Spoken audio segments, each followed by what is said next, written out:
hey, it's the Christmas time. So it's time for Christmas Raw.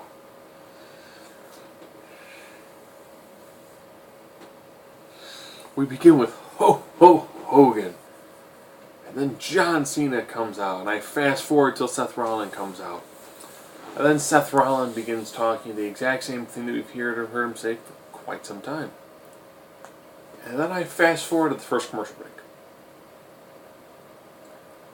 What did Hogan talk about? You know, his typical thing where he gets over John Cena, about how awesome John Cena comes up, talks about how awesome Hulk Hogan is. Seth Rollins comes out and goes, hey, you know what should be out here instead? The Authority. So everyone complained with the Authority at the first segment of Raw. Now, virtually anybody who comes out eats with the first segment of Raw. But then we go into a match between Seth Rollins and John Cena. Again.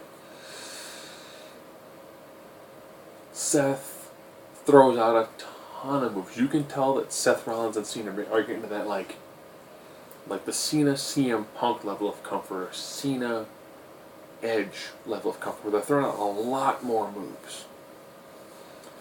This ends up being your standard Cena match where Seth Rollins more or less gets in like 98% of all the offense. Random out of nowhere, double A, after he double A's J&J, so he does a double A, double J. Gets the pinfall 1, 2, 3. Because Cena, he has to win matches. Then we're treated to Swagger Fandango. Fandango beats Swagger. Okay? Adam Rose takes on R-Truth. Adam Rose gets pinned by R-Truth. Adam Rose was the crap out of the bunny. Okay. He then threatens the Rosebuds. I guess now he's becoming a lemon. Okay. That's been building up for quite some time. Miz took on an Uso. Won by a roll-up. Alright. A lot of matches, most of them are kind of bland. Due to last week where Natalya made Brie Bella tap out, they have a match. Heel Brie is actually much better than face Brie. Match for Natalya, pretty decent. You know, Tyson Kidd on the outside, doing his best job trolling his wife. Thought that was great. Natalya gets the pin. Then knocks Nikki off the apron. Nikki then grabs her, surgically repaired, shattered shin bone. Tyson Kidd's kind of flipping out. Natty then grabs the Divas up, puts it over her head. And I was like, okay. Makes sense. Nikki and Natalya are going to feud for the Divas belt because, Total Divas is coming back on in a couple of weeks. You need something to kind of, help push a feud by discussing something that happened 3 months ago. And then using that for your current storylines. Harper took on Ziggler. Harper, before the match even began, whooped the ever-living daylights out of Ziggler. Ziggler took more of a beating in this match than John Cena did in his match. Had some great spots. Harper was going from his get the heck out of here clothesline, ate a super kick, took it, kind of stopped for a half second, rotated right back into the clothesline. Lots and lots of super kicks in this match. Harper doing super kicks, Ziggler doing super kicks. Honestly, the finish was like super kick, bounce off rope, super kick, zigzag. Nice match, great and competitive. Those two guys are your... I'm thinking they're becoming your new Del Rio Sheamus, where they're just going to be given a match, it's going to be good, and it's going to be like, here's your workhorse match. And it's going to work, it's going to be really solid. They did another Santa's Little Helpers match. They did one a tribute to the troops that was just horrible. Even my wife was like, seriously?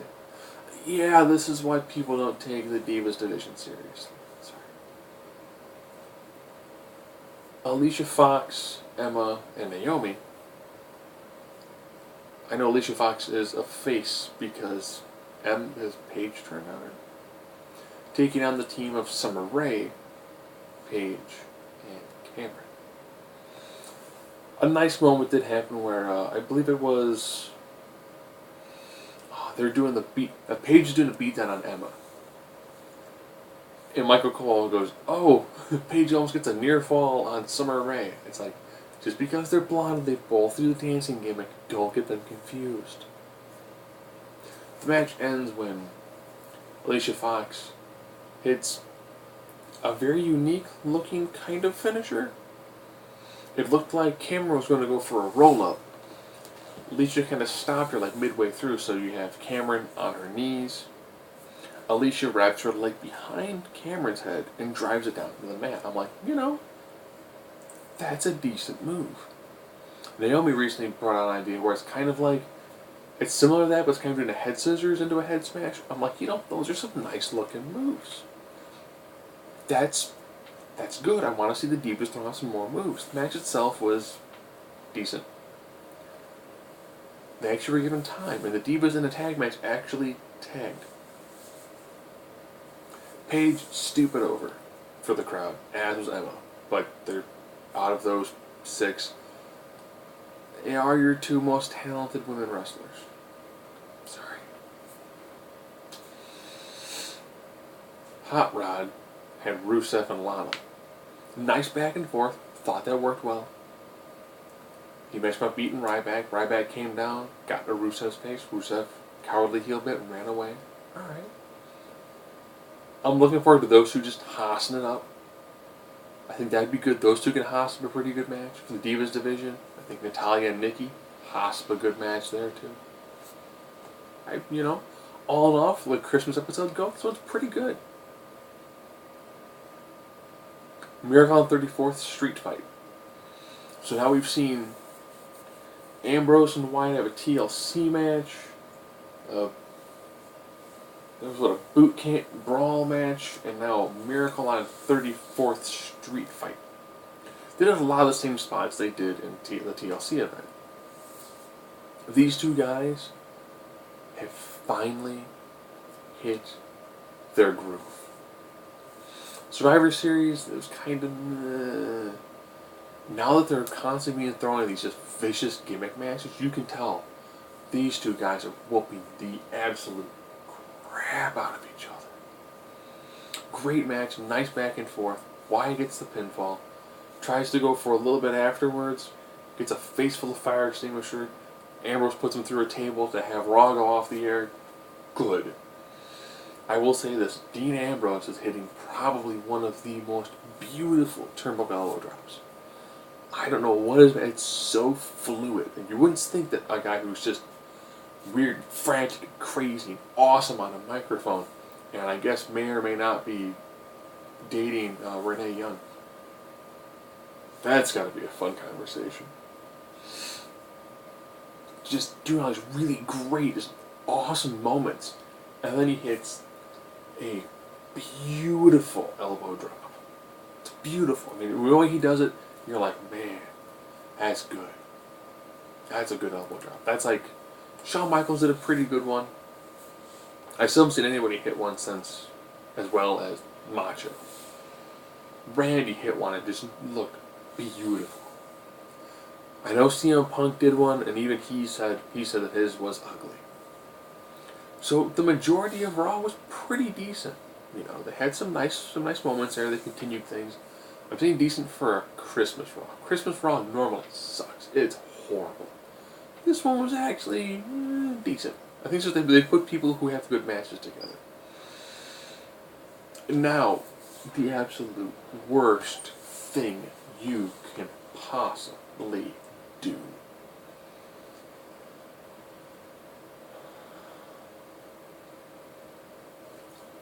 Gold hyphen and star hyphen dust.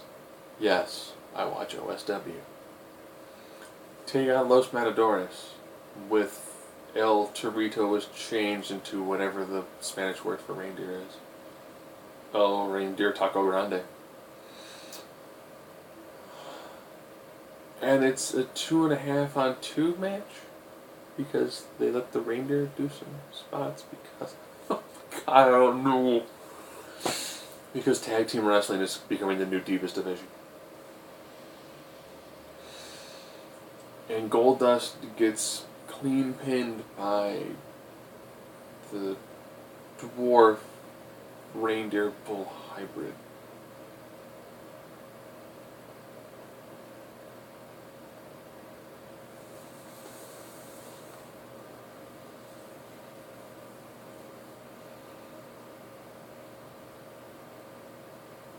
This is why it's hard, as like a 35-year-old man, to justify watching professional wrestling. Especially the WWE. Everyone else, they might do some sort of like mistletoe spot. They'll do something kind of goofy, but everything will be very good. This one, most of their matches were, short.